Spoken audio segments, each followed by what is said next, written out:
people. We're gonna keep trying to go live and direct with Novelty. This one, I love the way. I love the way you are. Once again, we're live and direct. I love with yours truly, DJ Kat, the Kat-a-lyst. talk. Big up yourself, T Natty, I love Night Nurse. the way you smile, and I Big up yourself, Anthony Mulva, every time. love. We're gonna keep trying, people. I pray Me and Novelty are trying for the one he has. to get that live going.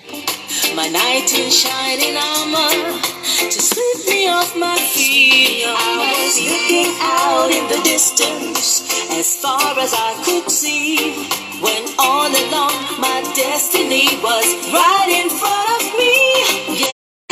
I love the way you walk, and You know what? This is a nice and easy vibe. way, Nice energy. yeah, Big shout out to everybody passing through. the way you smile and Yes, big up yourself, Germany crew. be Hopeton Lindo, big up yourself. fine. We're gonna keep trying, people. Me laughing all the time.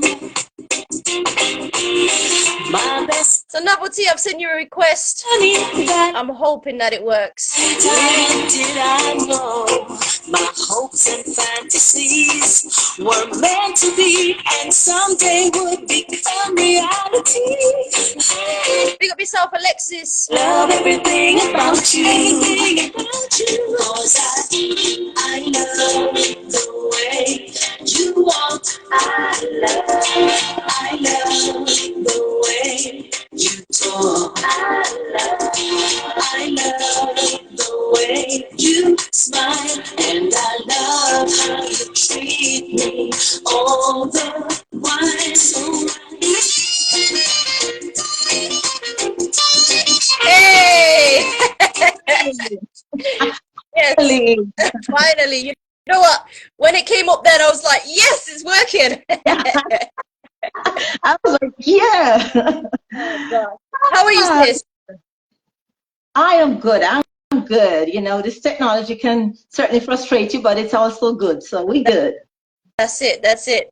First of all, I feel like you need to introduce yourself to the people and let us know who you are. Okay. After all this waiting, they deserve that.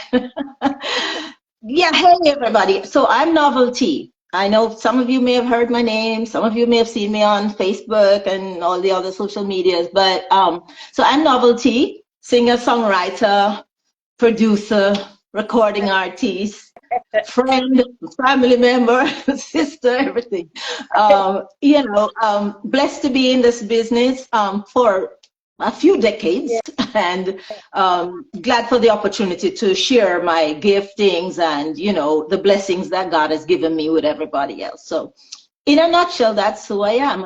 I'm just a child of God, singing and blessing others with the gifts. I love that. First of all, congratulations on the song I Love the Way, because that tune there is different. Thank you, appreciate it. Yeah, it's definitely different. It's definitely a different vibe.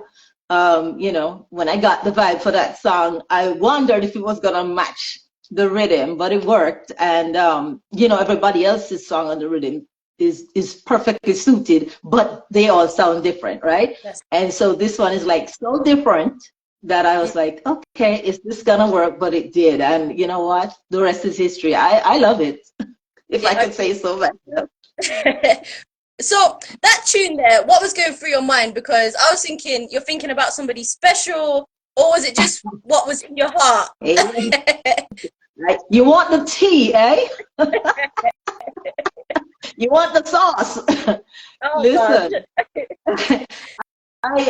well, big props to Hopeton Linda, first of all, for sending me that rhythm, right? And kind of insisting that I write a song on it, because I was kind of busy and I had all the excuses. But, you know, and I'm like, you write a song, you're the pen, you know, write a song and send it to me. And he said, okay, but, you know, he got busy. He was doing other songs. And then he came back to me and he said, listen, you got to write a song and we want it by X time. And so if you want to be on the project, you know, so of course that was a challenge, right? Yeah. So I had to dig deep, and when I'm challenged, it seems like I function better under pressure, right? Okay. So that night, and he said, I need it by this date. I'm like, okay. And my wheels started turning, and I literally heard, you know, the words, I love the way you walk. And I'm like, there's some old song by that name, but Yeah. it's a different type of vibe, right? And so I just started hearing the words, and then I started thinking about my life, and it's a real thing now. I started thinking about my better half, Okay. right? And how things kind of went. And you know, he's like my best friend and like someone that is always there supporting me. But in the beginning, I thought, yeah, you know, you're still looking for this perfect person that God you asked the Lord for and all this thing. And he was that person standing right there, and I'm looking out in the distance, and you know, your eyes open up, and so that kind of ignited a story in me, and I was like, yeah, I can write that. Cause so it's like half truth, like 75% truth, and then half made up. You know what I mean? Yeah. But the thought of the song was really rooted in how that relationship kind of went. Yeah. So Big him up. so that's Big him the up. scoop.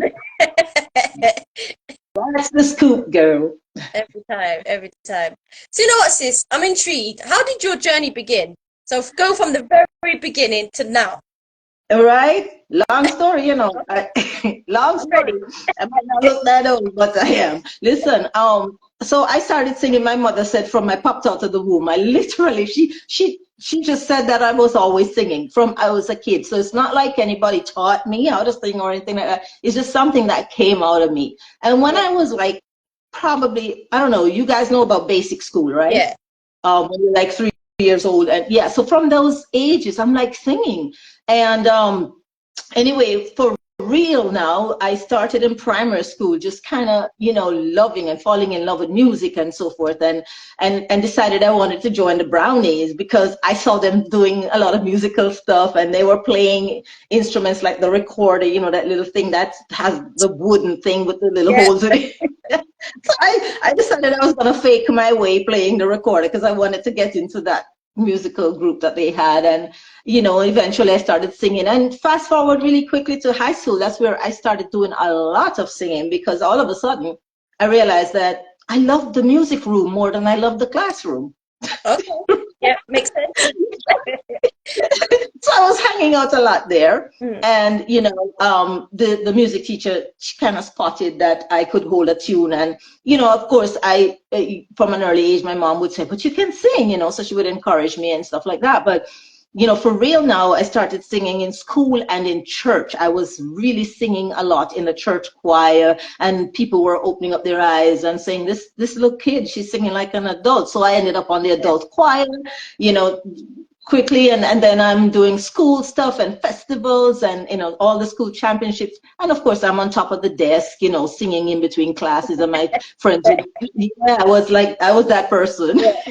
Standing up on the desk and singing all these, mostly gospel though, because at the time it was just, I was rooted, that's where I'm rooted, in gospel. And yeah, so that became a thing, and everybody knew me in school for singing, and I did all these school championships and festivals. And fast forward to an adult now, my friend, as a matter of fact, I had a friend who, when I was still in high school, I was about 14, 12 or 14, he had his own show on television. And he's a musician. His name is Tommy Ricketts. I'll never forget. He said to me, you need to sing and you need to, you know, do some stuff with me. So he kind of encouraged me now on a professional level. You need to kind of start showing your talent.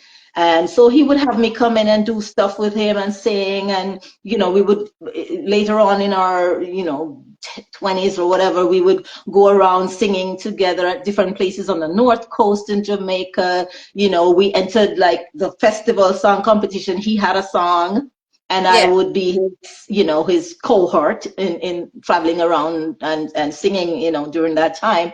And, you know, he had me in the studio doing jingles for all these companies in Jamaica. So it kind of just went from there early, and that's where it took off. until I came to Florida Yeah. in the early 90s. And then I really went in on the professional level, started joining bands right away. I was frontlining for several bands around town. We went around, in America here, we would, perform at different big gigs, private functions, gala affairs. So I was the front line for many, many Yeah. years until I decided I wanted to go into the studio and start recording, because I love live performing with a band and stuff like that. But if you're not moving, Yeah. you're just entertaining and giving people what they want. But what are you doing with your talent to move it forward and to leave something for posterity, like they say? And, Yeah. I wanted to do more. So hence I started recording. And long story, I don't want to get into the whole thing, but we had a few people who came along and thought that they could take me where I wanted to go, the big promises. Yeah. And I spent hours and hours and hours in the studio wasting my time with them, and they either ran off with the stuff,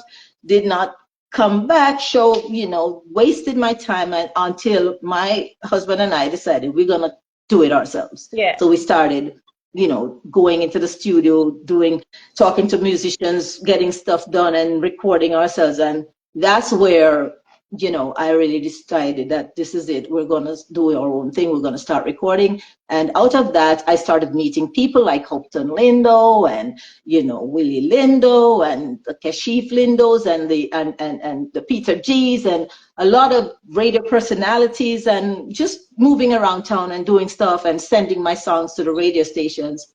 It started getting attention. Yeah. And I started getting #1 songs on the chart because, for whatever reason, people were gravitating to the music, they were gravitating to the person, Yeah. and also the production. And so I have to give props to a lot of the radio stations around town, like WAVS 1170 Radio here in Florida, to Clinton Lindsay and the Foundation radio charts, because my first #1 hit in 2019, Tough Like a Diamond, was that song. And it went to the top of the charts. And ever since then, I've been blessed, because almost every single that I've let out since then has gone to the top of the chart. So I have a number of, quite a few #1 songs, which is a blessing. Not everybody can say that in South Florida and on the charts here in Florida, and some in the UK as well, where songs went to #1 on the charts. So I'm blessed. So in a nutshell, that was it. And I got a bunch of songs that I know you want to hear and play. Yeah. So that's it in a nutshell. I mentioned Tough Like a Diamond, and there's been quite a few others. So we'll get to those. But yes, wow, what I got to say. Wow, what a journey! Yeah, and I'm starting it. Trust me. So let's take it back to that moment where you decided to come to Florida. What made you make that step to go to Florida? Okay, essentially at that time I was working in Jamaica, and I was actually working with a government entity. And so I was transferred under a sort of a diplomatic status. And but I met my husband. Long story short, I decided I'm not going to move again. And so I stuck around here. Okay, I get that. And how is the scene out there? How is the vibe and the energy? Because we have this kind of picture, but I'm not sure the picture always matches. In Florida? In Florida? The vibe is good. The vibe, there's ebbs and flow as usual in everything. And when I came in the 90s, the Florida scene was hopping. It was hopping with, activity, and there was a band everywhere playing. I mean, every corner you look, you could find a band playing. Things kind of died down. There were different things that happened, I guess, in certain areas. Like, for example, out on the beachfront, there would be like certain kinds of noise ordinances that were implemented. And you find that a lot of the bands that were playing kind of died down, and they were either in a little corner in a restaurant playing like elevator music or whatever. And then, it picked up again. There were a lot of functions around town. You could do a lot of different gigs. Gigging was the thing then, and it was very active. And then it kind of slowed down for whatever reason. And then you had different crises and the pandemic and whatnot. So things are picking up Right now, it's kind of it feels like the hub right now in Florida. Like a lot of great music is coming out of Florida, and a lot of international artists are right here in Florida. Yeah. Including myself, Hotel Lindo, Peter G. We're all like our bases are kind of here in Yeah. Florida, and then it's like a hub because we're a hop, skip, and a jump from Jamaica. That's it. And you know, yeah, I could literally put my hand down there and grab a breadfruit. But you know, I love that. I wish it was that easy from the UK to just go to Jamaica. That'd be great. I know, right? Yeah. I know. So, But yeah, you know, I kind of like it here. I like it here, you know, and the opportunities that are coming. mm, And I get to meet some awesome, wonderful people that maybe I would not have met, yeah. you know. So yeah, I'm blessed. I'm happy Yeah. about what is happening here. Hmm. I love that. And you know, you spoke earlier about gospel, and Yeah. automatically when I think of especially gospel reggae, I think of George Knox. But I don't You're right. hear it as often as I suppose we should. Do you Hmm. think it's gonna come back, or do you think gospel reggae is kind of in the past, unfortunately? What do you No, think? no, gospel reggae, as far as I'm concerned, is fast forwarding. I guess it depends on where you are, because in Florida, Yeah. it plays a lot on the radio stations that I listen to. Nice. You know, and I love the fact that gospel is no longer seen as this particular, you know, you're putting a box and you can't sing it on a reggae beat or whatever.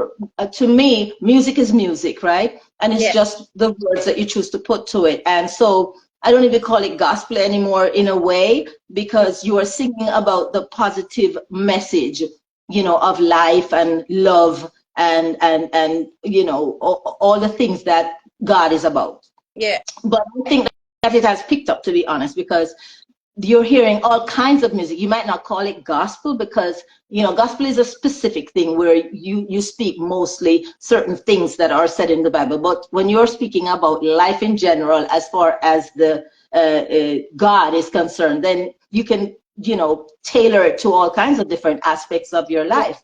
And I see a lot of music coming out from George Nooks, from you know, the Romain Virgos, the Christopher Martins, all kinds of people are putting like positive songs together, and I can't name them all, but it's happening at least on the stations that I listen to. So I think it's picked up actually. And a lot of gospel artists that are strictly like, you know, singing only religious gospel songs are now singing a lot of reggae gospel, which is, Yeah. I find it very refreshing. Yeah. It's nice. It's definitely a nice feel, and it feels like maybe more young people can come into it as well, because they can relate to the sound. So Yes. it's not like mommy and daddy music anymore. It's like our music, you know? Right, you have to move with the times. You have to move with the times. There's nothing wrong with moving with the times, right? And upgrading based on the needs and what society is, you know, demands at this time. And if you want their attention, you gotta tweak some things. Yeah. You can't just, you know, hold on to the past. It's just like technology, where the persons who used to write letters refuse to use a typewriter. You know, and then those who do a typewriter refuse to use a computer. You can't, because it's moving. You're standing still. It's not going to wait on you. You have to keep moving. Keep it moving. That's one of my songs too. Keep it moving. I love that. I love that. And you know, you spoke earlier about live bands as opposed to kind of, I don't know, more like a PA vibe. What, in your words, because as a listener, live is, there's nothing like it. But as an artist, what is it like for you when you're on that stage with a band? Yeah. In everything, I say there are pluses and minuses, right? Yeah. Nothing replaces the feeling of a live band when they get it right. Okay. You know? So there's I love being on stage with a band. There's an energy. There's, especially when you are used to working with those people and they know your vibe and you know their vibes, and you give each other cues and they know the songs and they know exactly how to, you know, replicate it on stage. It's wonderful. It's wonderful. Yeah. There are times when sometimes I prefer to do my tracks because of the situation and the setting, and I know that the tracks are right. Okay. Like, it's not going to start in the wrong key, or play something that I don't recognize, and then I get tripped up. And you know, when you're live, people don't recognize that normally. It's for the most part, sometimes the band is making a mistake. It just looks bad on the singer because it's not working. So I love being with a live band, especially when they, you know, they really got their stuff together. But I still hold on to, sometimes I feel a little more confident depending on the knowledge or how much time the band has had to rehearse, you know, using my tracks. So both things for me work well. But feeling wise and vibe wise, oh heck yeah, the band. There's just nothing like it. I don't know how to explain it. There's nothing like it. It's on another level. You go on a high. Yeah. You know. Yeah. So I love it, but you know, each thing has its positives.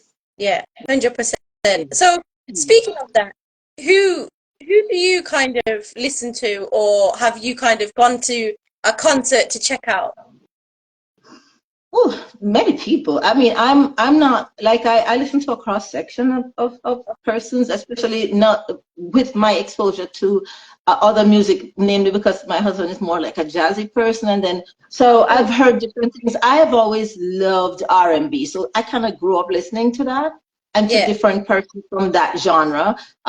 Especially when I was younger, there were not many female reggae artists that you could really say pattern, but they were the Marcia Griffiths, whom I adore. So every chance I get, I learn her songs and I try to sing them on stage. There is the, you know, the Carlene Davises and the Julie Moss and those persons from back then, and then you have the Diana Kings, and you have a lot of new people. The Nadine Sutherland. Nadine Sutherland is somebody I was listening to from ever since, you know, and wishing I could be out there doing what she did. But when I was younger, I was like, oh, I was in love with all the R&B persons that were ever playing on the radio. And then I was kind of like into country, you know. Okay. And I think it's because of the church songs were kind of more skewed towards like a country sound back then, and I was in church a lot, you know. But today, I mean, I pretty much love anybody who is in this industry and they come around and I can get to see them and learn something from them and rub shoulders with them, and I mean, I go for it. So I could call names until I'm blue in the face, but you know all the big names out there. But and literally, I admire even the persons that are younger than me, that I see certain talents and I'm like, I never thought about it that way. I should do that way. I still learn from them, you know. I still look to them for a little style. Sometimes you gotta upgrade your style too, you know. Yeah, that's it. You can't stick to what you think. Say, oh yeah, you can sing, but sometimes you gotta tweak your style to kind of get it a little more current too, right? I hear. So even people in my what you'd say now, my age group or whatever, you know, my era, whatever. It sounds old, but I mean, people that are right here with me, I mean, I actually adore like Fiona's voice. I have some, I mean, I'm amazed by her abilities, you know. There are so many people that I could tell you about. The JC Lodge, oh my God, you know, I love, they inspire me, and I try to emulate and tweak and see if I can get, you know, as good as some of these people are. One thing I have noticed, especially in reggae as a genre, is that we're very open to people to connect with us. Yes. You know, like send an email or a message and they'll give you a call and you're like, whoa, I'm on the phone to Beanie Man. What's going on? Exactly, you know? right? I like that. But it's so hard. Yeah. Yeah. I like that because I think we're more I don't know, down to earth, connectable, you know. We don't think we're like the gods of, you know, the music world. That's how I see it, because I mean, I've seen people pass through iOctane and, you know, different people, and you can talk to them, you find them, you talk to them on Instagram, you know, you see them in a club or, you know, someplace, and you walk up to them and they take a picture with you. It's not like this entourage saying, whoa, whoa, whoa, step back, you know.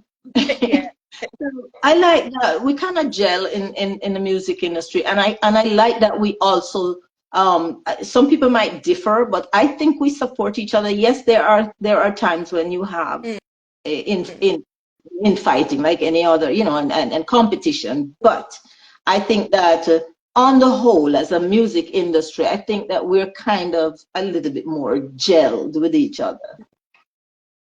I hear that. Yeah, because actually, especially when it comes to interviews and things like that, there's so much openness to receive, if that makes sense. Yeah. Really nice energy, nice vibe. And Yes. then, and the reason why I say that is because I feel like we need more of it, like you mentioned. We do need more of it. But I Yeah. liked how earlier you mentioned that you had a few challenges, but you overcame them. And I wanted to kind of not necessarily go into the detail of it, but how did you overcome it for up and coming generations in the music?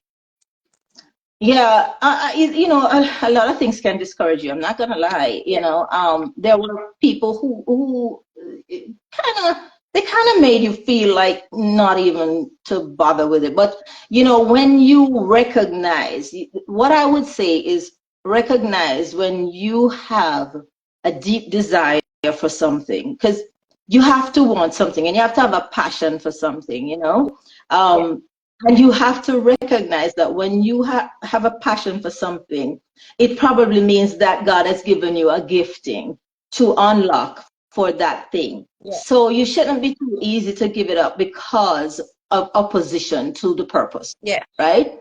So when I was discouraged, yeah, all of 10 seconds, I might cry and then I I feel that. and then I bounce back and say, forget you. Because Yeah, you have to kind of have a faith that, you believe what you are here to do based on the giftings that you have. Because you have to really stop and think about it. Those gifts were not cultivated by you, really. It was kind of inborn and given, and then you work on improving it, if anything, right? yeah, So when you get a gift, you have to understand that a gift is meant for you to use it. So when you're discouraged, just flash back on that and say, listen, God put me here for a reason. I love this thing for a reason, and I'm going to get up and go again. And that's why I write some of the songs I write. A lot of the songs I write. I write predominantly about love yeah, on different levels. Love for man, love for your family, love for God, and stuff like that. But also for empowerment and inspiration. Like when people tell you you can't do something, that's why I wrote Keep It Moving. When you're knocked down and they say you can't, you look deep, you hold your head high, you say, God gave me this for a reason, and you keep it moving. So the challenges came, but I had to dig deep in my faith and recognize that I had a gift and I need to use it before I leave this earth. And then there are people in your corner. You have to have somebody who is willing to encourage you. And I have those people. I have my husband, Howard Perry, who is my musical producer and my manager. He's just there. yeah. And he's a great guy. He's an awesome trumpet player. You will hear him on my songs Nice. a lot. And I have friends. God has blessed me with good friends and friends from high school and friends from church and friends from anywhere else that I've gone. Whoever gravitates to me, God put them there for a reason. Yeah, And then there's the Houghton Linders who I met a few years ago in person, knew of him but never met him. And he has been an amazing inspiration and encouragement to me. So when you feel like stopping, the right people are placed in the right places at the right time of your life for you to yeah, move on. So my thing is, if you have a desire, it means you probably have the gift for it. yeah, So don't let anything derail you. Just put faith over fear. yeah. Using one of Houghton's line, but that is not one of my favorite songs. And also, keep it moving. And I wrote Tough Like a Diamond because of that specific reason as well. When people are knocked down, cast down, but they find the strength to bounce Yeah. back. Woo! Woo! Yeah, man. 100% agree. And so, and I mean, we're saying it and it sounds easy, but it is hard at that moment. But it's about Yes, next stepping stone. yes. and looking to the supernatural for the, because listen, we are walking around here, but we are not normal. Yeah. We're not just, we are actually supernatural beings. Yeah. We have the power within us. We just have to tap into it, and we just have to believe, because that's where it starts. 100%. 100%. But let's talk about this thing called ego. Mhm. Have Mhm. you What is experienced that? well, you know, well, you know, have you experienced, first of all, ego? I'm just assuming, but have you experienced it, and kind of how have you dealt with it?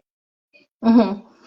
Well, I have to say that not too much. Okay. Maybe it's because I'm very how do you say it now? I'm very specific in where I go, who I hang around. You Yeah. know, so ego. I don't know if I've really gotten it really like pushed in my face, but I have observed it. Let's Okay. put it that way. Um, I, you know what? I just try to, like, I go to the Bible, like the Bible say, you know, we don't hate the sinner, but we hate the sin, Yeah. right? So when people are acting up and carrying on, I try my best to look past the facade, the outward, you know, Mm. and I recognize that that is a spirit in them that is being that is activated. You know, I have to try to look up outside of the actual person. I said, now, okay, this can't be what they're only about, you Yeah. know, and I try to give people a lot of rope. I really do. Yeah. I give them a lot of rope, even if they use it to hang themselves. Okay. But I give them, you know, I try to give them the benefit of the doubt, and I try to look past the whatever that is that they're showing me that is not quite attractive. Yeah. I try to look past it, and I try to give them another chance to actually show the better side of them. And I look for it.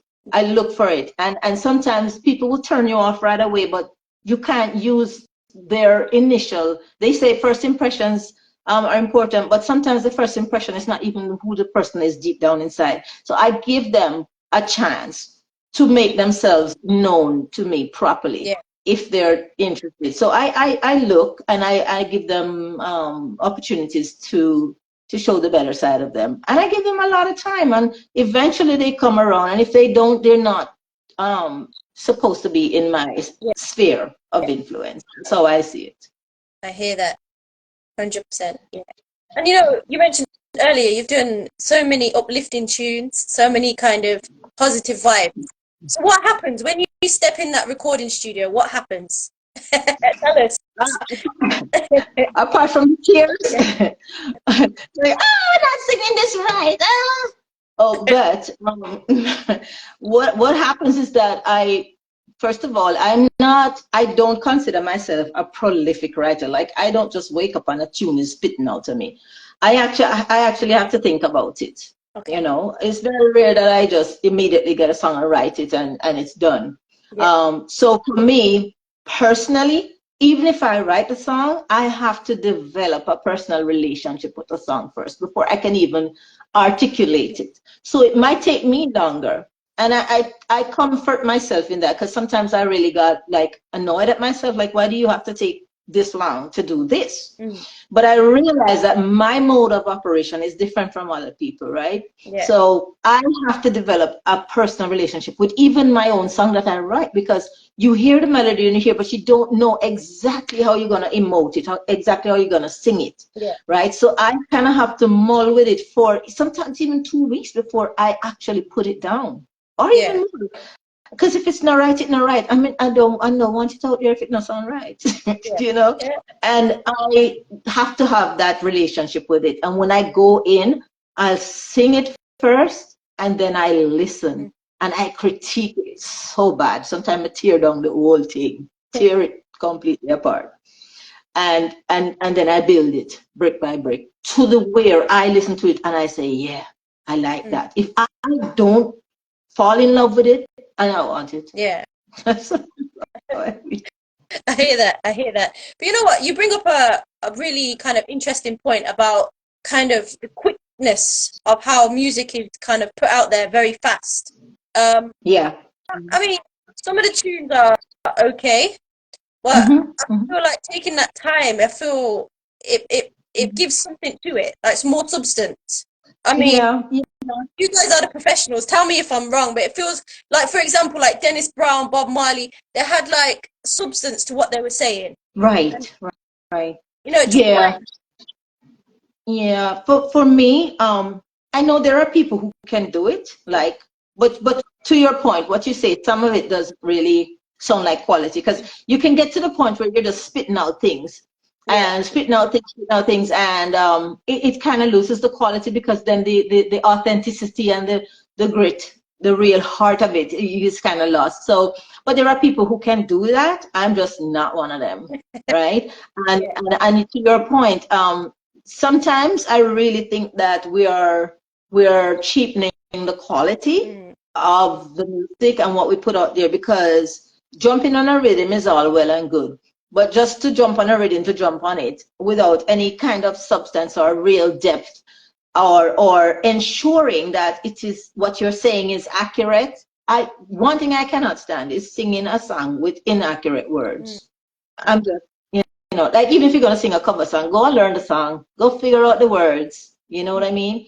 But yeah, you can't just jump and just throw something out there, because what I'm thinking, yes, it's good to put it out quickly and whatnot, but also I think quality beats quantity, yeah. right? It will always take precedence for me personally. So I listen to some things on the air and I'm like, how on earth did they allow that to get out there? Like, the producer shouldn't allow it, like even fix it, Yeah, or whatever. But to each his own. I just know that when whoever I am dealing with, the Irie Pen team and my own production, PNN, which is my husband Perry and Novelet, Howard Perry and Novelty. yeah, Okay. So we and PNN publishing, which is, I'm sorry, Ari Pen, which is Hope and Linda and our yeah. team. We work closer together, and we what do you call, like, we edit each other basically. If we're doing something that doesn't look quite right or sound quite right, we kind of, we communicate and we say, now fix that, or how this sound. We pass it by each other, because we're not about throwing out there. We got the Pen team, we got the PNN Yeah. team, my crew out there. I know they're listening. Love on them. We're not gonna just put it out there just for putting it out sake. Yeah, We want to make sure it's right. And so I think that we all as musicians should really endeavor to do that, make sure what you're putting out there is yeah, quality. And stop complaining if you're going to play a song. You have to look into it and see if it is quality. And yeah, then once you know it's quality, you don't worry about who's going to play it or not. You are confident that it's a good song. yeah. 100%. And I think that goes back to legacy as well. Yeah, Once we've passed on this particular earth and we move yeah, on, legacy that we leave behind is really important. And the last right, thing, me as a DJ, last thing I want anyone to hear is a bad mix or a bad radio right, session. I'm sure it's the right, same for you. right. As an artist, you're Absolutely. putting that out there. Absolutely. You're gonna leave everything you put out there is gonna be left back here when you're gone. I Yeah, mean, what do you want? What kind of legacy you want to leave behind? And because you may not make it in this life, but in when you're gone, that same music you left here can hit big time. You might not live to enjoy the proceeds, but mm, you left something that can affect somebody else's life, and that's what we're about. yeah, We want to leave something. We want to do something that will affect people in a positive way. It's all well and good to just sing things, but what is the message? We need message. We need more message. And love is a message. Empowerment, encouragement, inspiration. Things like that. And you can sing about what's happening in the news too, because it is what's happening, right? yeah. But at times you really need to check, what is it that you really want to leave out there. Will your grandchildren be able to listen to it? That's it. You know, Yeah. yeah, things like that. Because to me it's really important, especially the message, and Yeah, don't get me wrong, people always request, for example, raw music as in slack tune. I personally don't play any slack tunes just because, one, like if my elders are listening, that just feels really strange. yeah, And the same with like young people and yeah, so yeah, on, it feels yeah. weird. Out of respect. Yeah, yeah. So, you know, to each his own. That's not what I'm about. Like I say, I was raised in the church, and I am still in the church. And I don't find anything wrong with singing reggae and singing about love and dancing and having a good time. Yeah. But I still have to be careful of the message. And, you know, what am I saying? What am I, because people are listening. If you are a public figure out there, people listen to you. Yeah. You know, even if it's one person, and you're going to influence somebody. And what do you want that influence to be? Yeah. Yeah. 100%. Yeah. 100%. And I think we need to be, all of us within the industry of music have to be really mindful of that we're influencing the next generation. Right. Yep, absolutely. Absolutely. You know, that's what it's all about. And like I say, you know, I don't think music will ever die. Music will live on, and you gotta know that when you're gone, it's gonna still be here. Yeah, I hear that. And you know, Yep. when it comes to music, I mean, there's so much to say about music, what it does for us and brings us. But what does it do for you as a human being? It's for me, it's an opportunity for growth as well. You know, there is when you listen to even the things that you write, because like I say, sometimes you write things and it's not really you writing it. Yeah. It comes out of you. I listen back and I say, oh, did I really write that? Like, where did that come from? And it actually is almost like a gospel, like a source of inspirational word coming back to you, or it actually makes me feel encouraged at times that, hey, yeah, you know, this is really not me pretending to be nothing. This has to be from a higher power, Yeah. because there is no way that I can just get up and write a song like this that resonate with so many people. Like when I do Tough Like a Diamond, once I open that song, Yeah. people just go, woo! And they've told me, listen, this women especially said, this is my anthem, strong like titanium, you know. Yeah. See me sing, you better play something, you know, because the people that might make me just stay here and sing all day. But listen, those songs, they encourage me, and I wrote them. So I can imagine if somebody's down. I was thinking about what was going on in the world at that time when I was writing that song, towards the end of 2018, early 2019, when China Nicole, not sure if you're familiar with her, but she was producing a song, an album, all-female album called Queens in the Arena, and she sent a rhythm to me, and she says, can you write a song on that? And you know, eventually that's the song that came, and that came because I thought about the world and what was happening at the time, what Black people of color were going through. I thought about what women were going through, what other people were going through, you know, civil, and even myself, what I had been through personally, which is another story which I wouldn't even touch. Right, and what I bounced back from. And so I wrote that song with all of that in mind. And sure enough, because that was affecting me that way, and I wrote it from an honest place, that song really resonated with people. So when I say tough like a diamond, knock me down, but I won't stay down, you know? Yeah. That's it. Fire, fire, That fire. people start saying, listen, that's my anthem. That was a female anthem for a few years, you know? So that's what it does for me. So I'm hoping that it does that for others listening. Yeah. And you know, with tunes like that, because you are opening up your vulnerability, you're opening up who you are. Have you ever been hesitant to release a song? I'm sorry, have I ever been what? Hesitant to release a song because it's so vulnerable. Not because it's vulnerable. I've been hesitant for other reasons. Because I'm the worst critique of my own things. And I know there's no such thing as a perfectionist, but sometimes, you know, I get blamed for being that way because it's not quite right. But not really for being vulnerable, because I really don't. If I wasn't speaking to you about it now and saying that this was applicable to me, or that, you wouldn't really know, because I see writing songs as like any other artistic forum. Like when you write a movie and you're acting in the movie, it doesn't mean you're that person, right?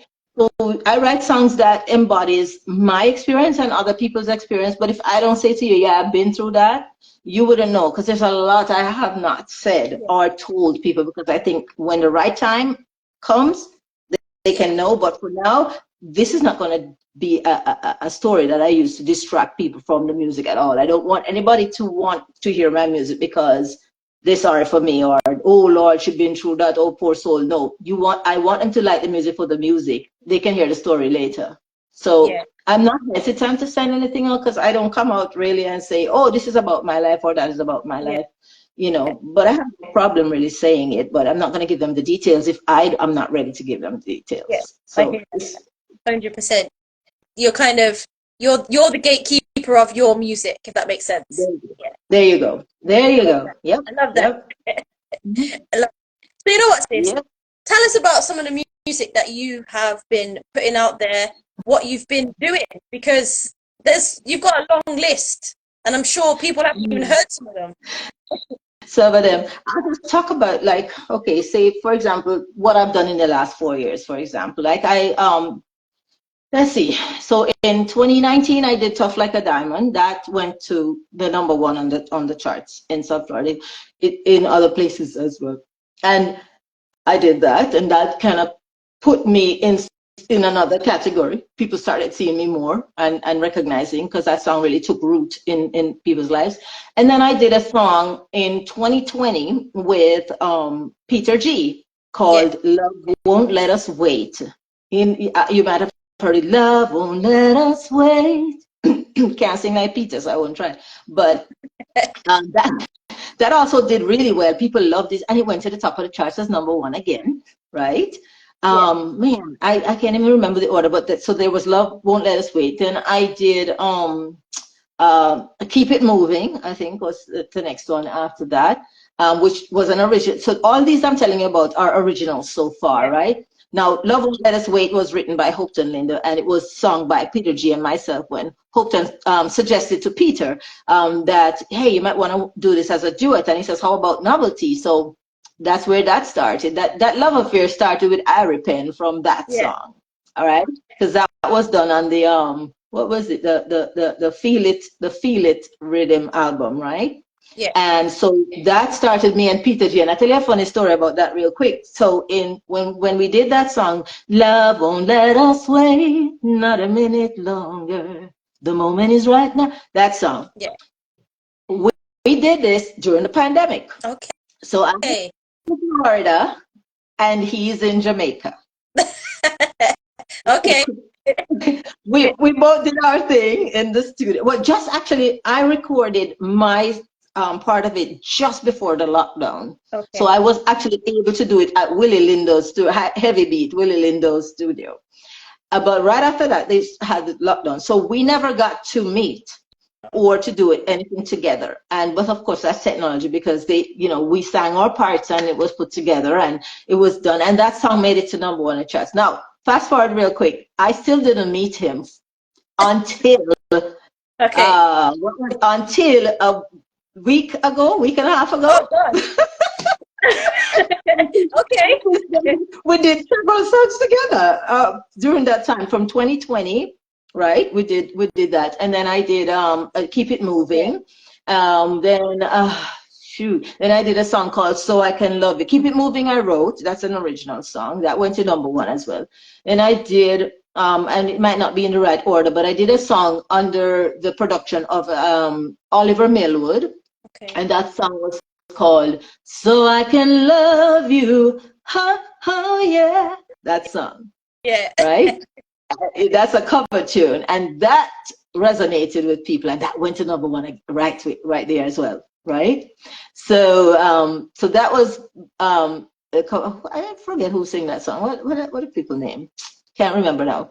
But I did that. And then I think I did another song with Peter G called Let Me Please You. And that was also under Irie Pen, Hopeton Lindo's production. Right? Man, I also did a Christmas song with them. Yeah.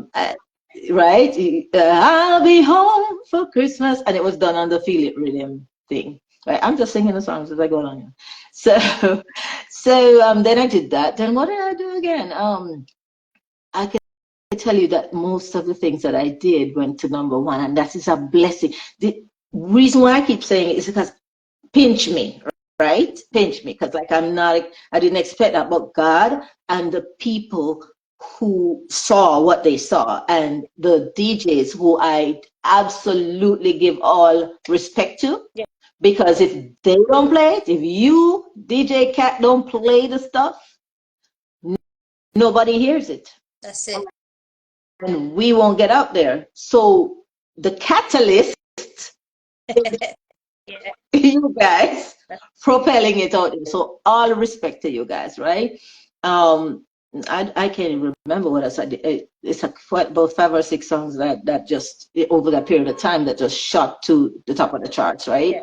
So all praises be to the Most High. You know, I just praise and adore God Almighty for His blessings. 100%. And congrats that each tune that you've done has got #1, because that is a blessing. It is. I don't take it for granted. I don't say it to show off. I just say it because I just still can't even, like, I don't even know what happened. All I can say is you give it your best and you pray that people love it. Yeah. You know? I hear that. And so far I've been blessed. And then fast forward to this. I love the way you walk. See, me already doing the live. You don't even have to go ask me to sing later. You know what? I was literally about to say, do you want to sing a little something? And you're just dropping these bombs. But it's a bit for you, man. You know it already. So I love the way you walk. I love the way you talk. I love the way you smile, and I love how you treat me all the while. You have to put on an extra feeling to it. Change it up to it.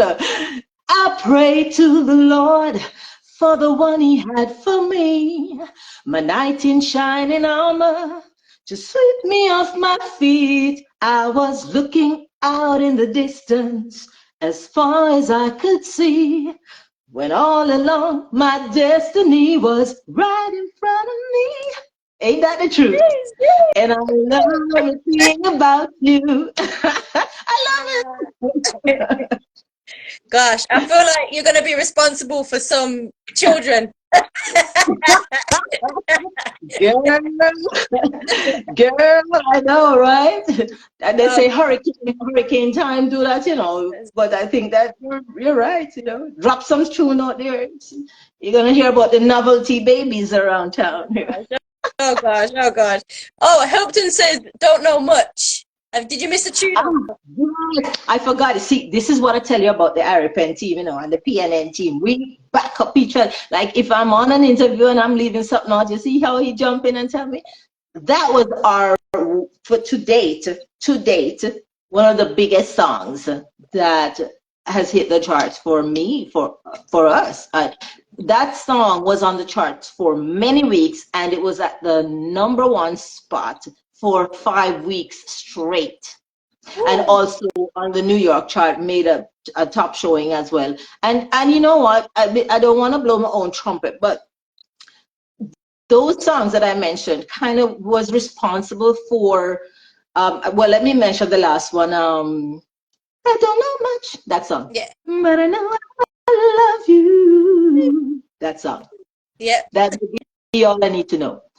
That song, we got an award a couple Saturdays ago, Sundays ago, at the benefit concert put on by the foundation, well, the Carolyn something foundation, but it was put on by Clinton Lindsay as a benefit for certain charities. And we had a whole big show with some awesome artists, international artists, including myself and Hopeton Lindo and Peter G. and you know, and the great Derek Barnett and the Statement Band was the backing band, and you know, all these wonderful things went on. You know, Michael Rose and a lot of awesome artists were on there. Yeah. And we got an award for, of course, that song being the #1 song for the length of time, and that it was, and also over the last few years, say from 2020, some of these things that I'm telling you about with the songs that are going to the charts, #1 and so forth, led to me based on the amount of songs that I had that entered the chart for each year and the number of them that went to #1. So I was named the #1 female singer in Florida for 2020, 2021. I wasn't 2022. I didn't do much. They had a couple songs there, but not.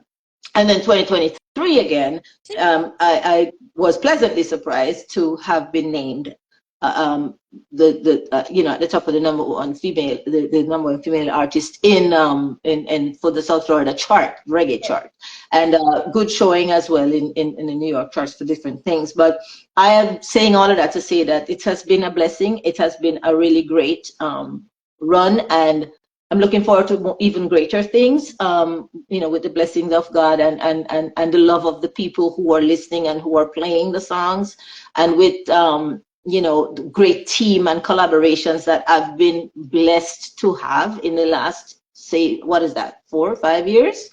So it has accelerated, and I don't know much, really did great. And now we have this new favorite rhythm it's called, that Hopeton asked me to do, the I Love the Way You Walk on I Love the Way on that song. And Peter G has Not Taking No for an Answer Tonight. Love that song. And of course, favorite girl is I'm Gonna Give It To You. I can't give it to you like Hopeton can, but I'm gonna give it to you, give you good loving, oh baby. Yeah, so that's the one. And then Sanchez has his on there. That's what was that one? I forget the name of that one. Forgive me. And then you have Anthony Malvo with I Can't. So it's an awesome rhythm. And Inique with Happy. Oh my God. You had Anique on here already. Yeah. Love her vibe. So it's an awesome project, and all of us have our individual original song on there. So also, Hopeton says Sunday's tune was Best in Me. Yes, girl, bring out the best in me, the best in me. I like that song. So all of them are good songs. They all sound awesome on the rhythm, and I'm blessed to be in that company and rubbing shoulders with the pen, the man who just up on a song, fly out on pen, Yeah. So, and again, big props to Howard Perry. I could keep calling his name because let me tell you something. Everybody who knows me now would not have known me without this man pushing me, and that is my original producer, husband, bag carrier, bouncer. Let me tell you, he has had to be everything for me, because he's been there, and he is also my studio engineer for the most part. When he's in there, he is recording me, and me not coming out to the studio until it's right. He's not allowing it, and he's an awesome trumpet player with his own music. That's another thing we've talked about another time. Yeah. But I gotta give props to the people who helped me along the way, and he's one of the main persons, and now I am in the right places with the right people, and I give thanks to Hopeton Lindo, to the great Willie Lindo for all we use the mastering and the mixing and all these things, and of course on my new song there is the incomparable Dean Fraser playing his sax on the song I Love the Way, and you got songs that I'm coming out with soon. Few songs, you can drop some names like Cyan Robbie did already, but I have a song coming out on and things like that. Yeah. So we got good things. My album is coming out in the next couple of months. It's gonna be dropped, and all of them top songs I told you about that were dropped will be on there. So it's gonna be chock full of some #1 songs, and I'm so proud. And I have some awesome ones coming up, a few new ones that I'm gonna drop that I think they're great. So look out for it. Hey, you took my question. I was gonna say what's next, but you did it. Lord, sorry. Okay. You know what, sis? I want to say thank you to you as an artist putting out good music, because as a DJ, I appreciate it. And big up everybody behind the scenes, and also all of the artists, big up Hopeton, big up the whole crew, because I've seen some great works that Yes. Hopeton has put into the artists. So I have to pick him up. Big him up, big him up, big him up, big time. Big up all of the Ari Pen crew, all of them. And we're a team. And his big thing is saying teamwork makes the dream work, and it is true. I believe that, you know. So it's a team. It's a team, and it's a team of a collaboration between two production companies too. Because you know, PNN is my company, but when I get with Ari Pen, it's on another level too. You know what I'm saying? So I need to big up Night Nurse Berlin. I see her in the chat here. I can't follow the chat, especially how many have on my glasses. Can't say a thing, but you know. I love that. I love that. So, but big respect to everybody. Big up my duet partner. I can't just say my duet partner now because I have two duet partners, which is now Peter G and Hopeton Lindo. You know, and I just have to give them props. I love, you know, the people that I hang around. I'm blessed to be with them, and they're good people. And you can only hope to fall into this kind of thing where you have good people around you, you know, because it hasn't always been that way. Like I said, there were people who wasted my time hours and hours and ran away with my stuff. But God, he knows when the right time is. Yeah. 100%. So, But as they say, as they say, my friend in the room, yeah. big up every time. But you know, as they say, many hands make light work. So I can see that many hands are making that light work, you know? Yes, nothing like teamwork, nothing like teamwork, you know. And I just hope we can continue going and, you know, bringing great music, you know, encouraging, empowering music to the world, and the message, and you know, strength and health to keep the vocals and stuff going, because you can't take it for granted. Big up Night Nurse Berlin, you know, and thank you for all the support, you know. 100%. You know what, sis? I've enjoyed speaking with you and kind of getting to know you, who you are. I can see there's so much more, but I feel like this part, this part of the interview and everything, it just feels like natural, and it's been a vibe, and I've enjoyed it. But there's many more conversations, I'm sure. Definitely looking forward to them. There is, you know, boy, I tell you, it's a lot, but you know, we've come a long way, and we focus on the positive, because the negatives are also positives, because they allowed you to sharpen your skills and to toughen your skin. So I look at everything as blessings, you know. Definitely. And before we do go, what would you like to say to your fans, your listeners, and the people that have just come on to the live just to say hello? Well, I just want to give you my heart. This is who I am, you know. This is who I am. I try not to be pretentious, although sometimes you get in some circle, you have to hold your mouth, so you have to pretend. But you know, this is me. It's as you see me is as I am. I like to make people laugh, to be honest. Sometimes I have the people around me on the floor in tears, just bawling. But it's not something I plan on doing. It just happens. But what I want to say to you, be your authentic self in everything you do, you know. Put your best foot forward, and always try to look your best when you're out there, for real. You know, sometimes we see the artists them out there, and you say, huh? You do a double take. I say, what? How you come on road looking like this? Come on, you know, you're an artist. People look to you all the time. Put yourself together when you're coming out in front of people, right? I mean, I always think of putting your best foot forward in everything you're doing. But my encouragement to you and to all of my friends is just know that it is a gift that God has given you when he provides someone with a talent to contribute something to the world. And the artist shouldn't take it for granted, and the listening public shouldn't take it for granted. Like I wish I had paid more attention to Bob Marley. I wish I had gone to see him then. It's after the fact, because I was, you know, I was still young, you know. It's after the fact that I'm saying, dang, you know, man, I wish I'd gone to this Dennis Brown concert and that one, and, you know, all these people that were there. Like, don't take them for granted, you know. See it for what it is. It is a gift, it is a blessing. And you who are artists out there and maybe coming up and thinking, boy, you know, where's this going? You can't look at the end. You have to look at each step. each step, one step at a time. But you have to know that this is a passion that you have, and it doesn't matter if you make $1 million or you don't. You've got to get the gift out of you. You've got to do it. And hopefully you can make some money doing it. But these days you see what the industry's like. Nobody's buying or whatever. They're streaming, but you're still getting your message out there. Things can change. So my encouragement to you is to not give up. Don't roll over. Don't cave. Don't give up and cave in at the first disappointment. Keep going. You know, be encouraged and just seek out the right people in your circle. Just make sure you have positive people around you, and of course God is optimal. You've got to put him first, because your giftings are from him, and